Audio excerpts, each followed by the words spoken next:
Yo, what's up? We are now at K Berger, a little bit outside of Oslo.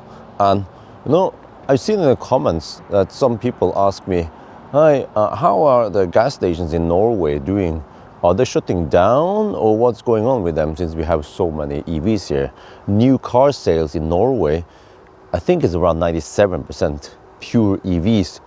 Yeah, so, well, I can show you here.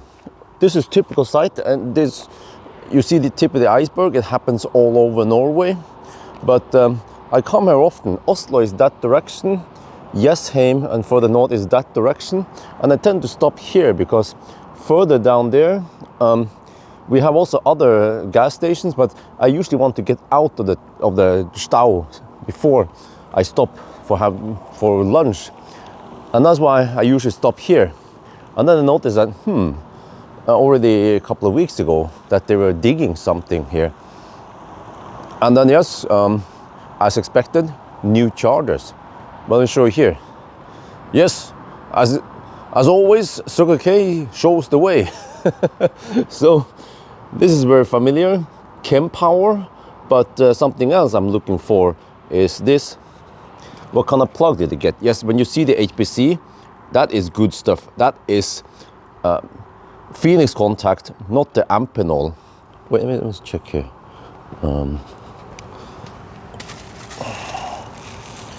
Yeah, I'm pretty sure this is Phoenix contact. And yeah, also I asked the guy inside there, the gas station, about this.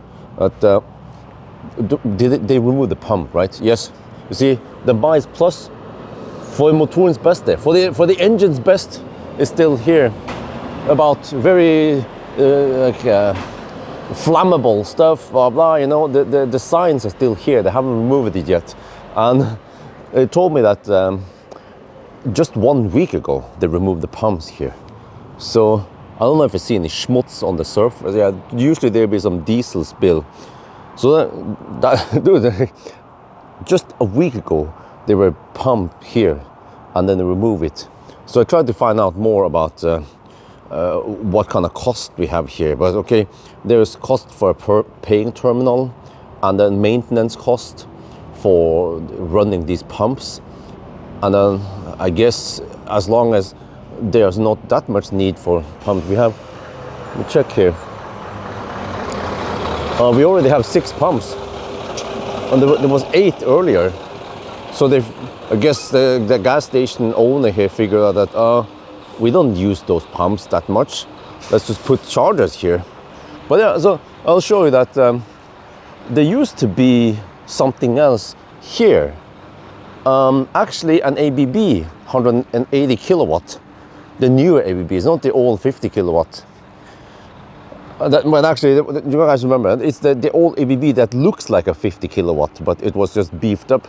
But then, well, as time goes by, Circle K goes for something better. I don't know why they removed the old ABB. Was the 180 kilowatt too slow or something else? Or was it unreliable? We don't know, but they go for Kempower here.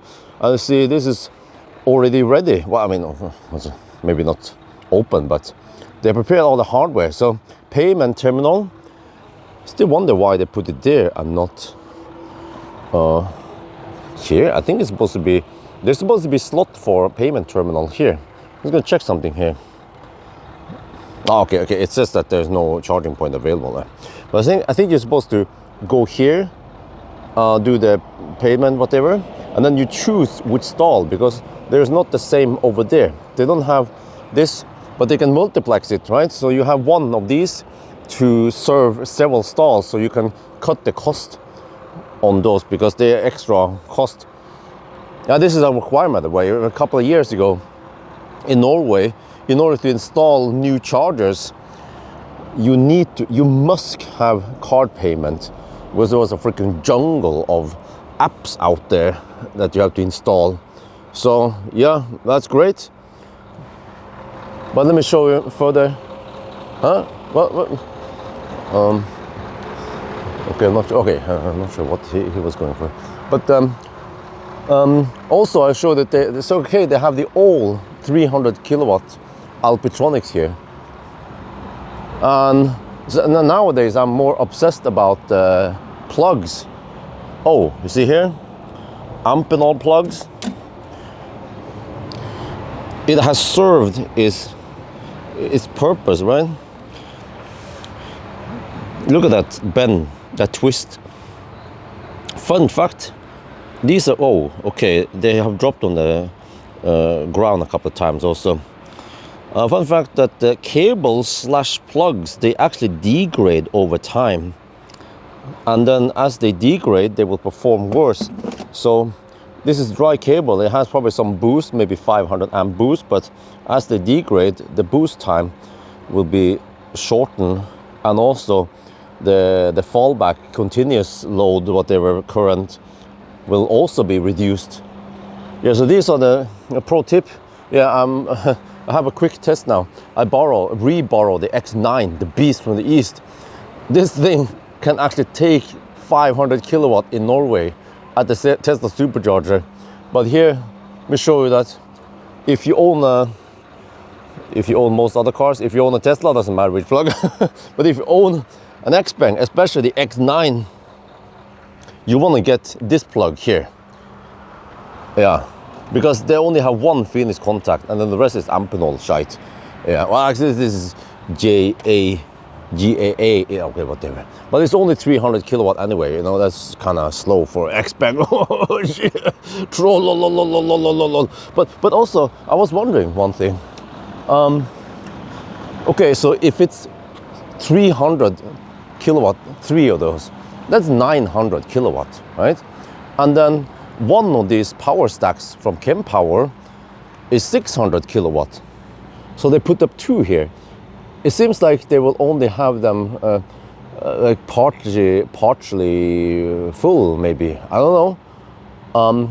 But if you start counting stalls, we have 1, 2, 3, 4, 5, 6 stalls here. 1 more over there, 2 there. That's 9 stalls.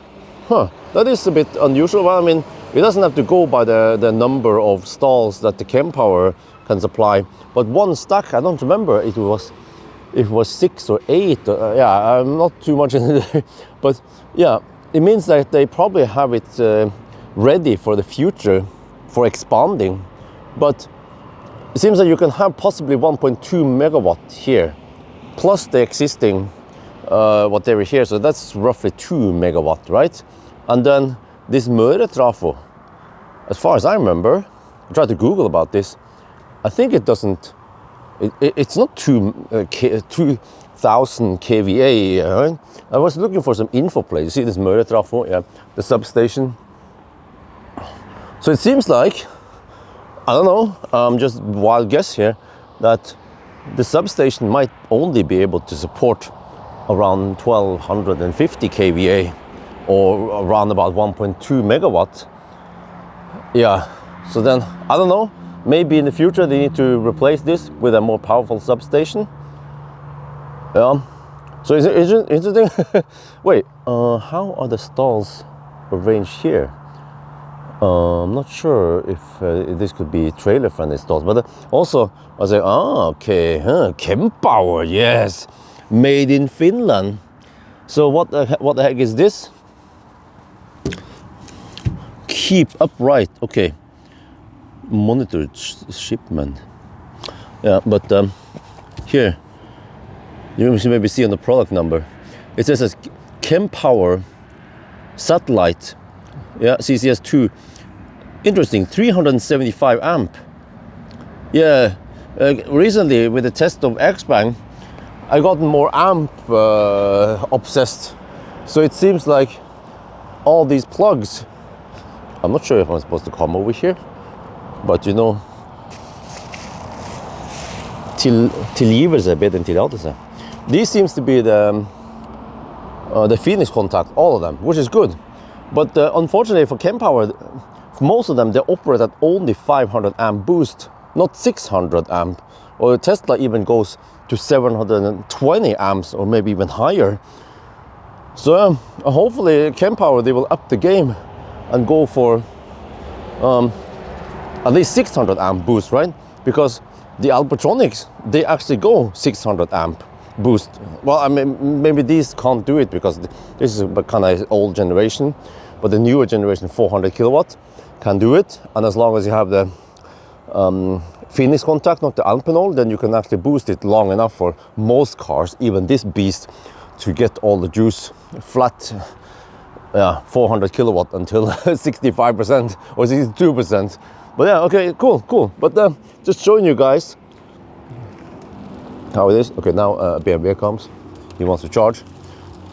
So showing you guys how it is, and I'll also tell you that yeah, I've seen the trend, the switch on Circle K is that in the old days they used tritium and ABB, yeah, and it has a mix, and then later they switched to more and more of these algotronics. But also about 1 year ago, so they also switched over to Kempower. But Kempower, from what I heard, they are actually kind of expensive for the equipment, but also for the whole installation, because you see, you simply not just like here, you just slap down the whole thing, boom, and then that's it. But here you need to dig underground and stuff, and you have the dispenser separate from the power module. But this is probably better investment because it's more expandable, and also power sharing here is way smarter, and you have the, well, it also supports 800 volt, but then as long as you go operate at 800 volt, then you will have 50 kilowatt power modules or 50 kilowatt resolution. If you go for 400 volt, correct me if I'm wrong, I think then you go for 25 kilowatt resolution. But this is very, very useful once the load is higher, because on these old chargers, it's kind of like the old design, rigid, that you have 2 plugs on one charger. So if an e-Golf takes 1 plug, then the remaining power cannot be distributed versus other stalls, you know? So this is way smarter.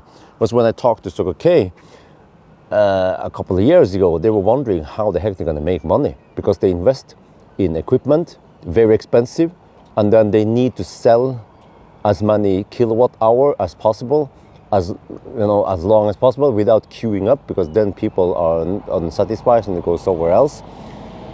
So then I think Circle K realized that this is a better investment. You pay slightly more, but then you get happier customers. And what Circle K and other CPOs need to do is that they need to sell as many kilowatt hour as possible. Yeah. So, right, and then could be that this solution here, the more distributed, like Tesla style, is better for higher load, and yeah, better utilization of stall space, power, all that stuff, right?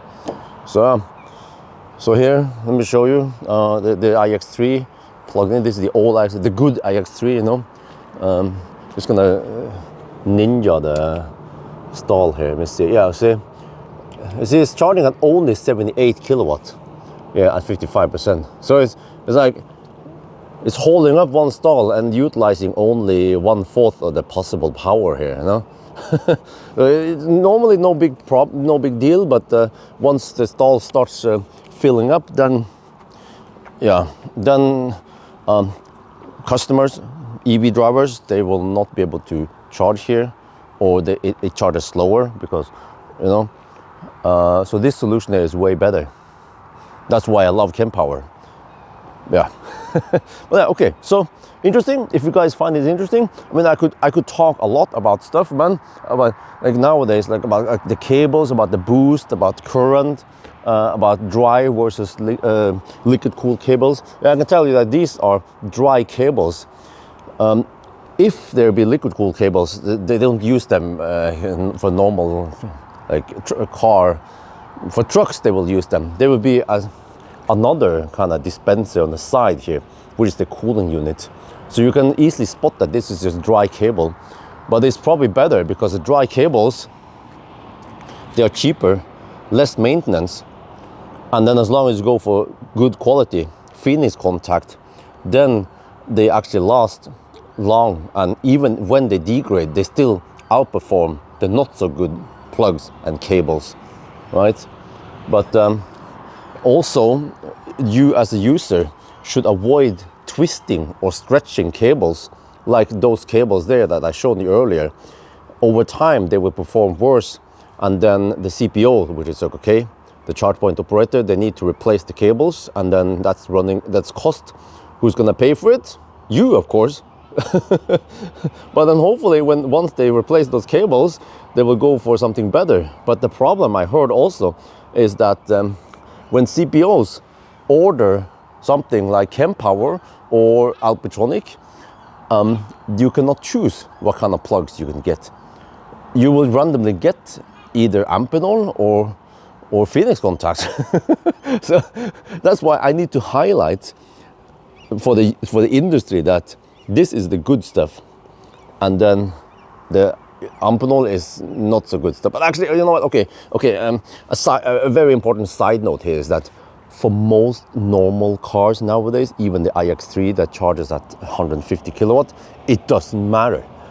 And even you know what? Even the Volvo ES90 I tested recently that can charge at whopping 320 kilowatt, it also doesn't matter for that car, because it can get 500 or 600 amp only for a very short time. And that is within the frame of what the Amphenol can boost anyway. But once you get these beasts, and more common on other cars, like maybe the new Neue Klasse iX3, then you will suffer. So maybe we should just move towards the future, or get the good cables and the good plugs, so that at least this charging network is ready for the future, which is what you see in front of me here. Man, this is really the beast. Okay, anyway, need to show you. This is a different car than I borrowed. So yeah, I just have the car seat here, and then let me check here. How is the fridge going? Oh yeah. How about some cold Imsdal, huh? Okay, I'm gonna stop digging around and get back home now. Okay. I'll show you the interior here. Huh? Real Nappa leather. Ventilation, massage, TV. Man. Soft clothes. Oh, my dream car. This. Yeah, it's a boat, but whatever.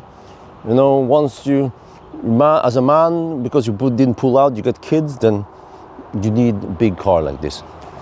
Okay, anyway, the whole video was about these.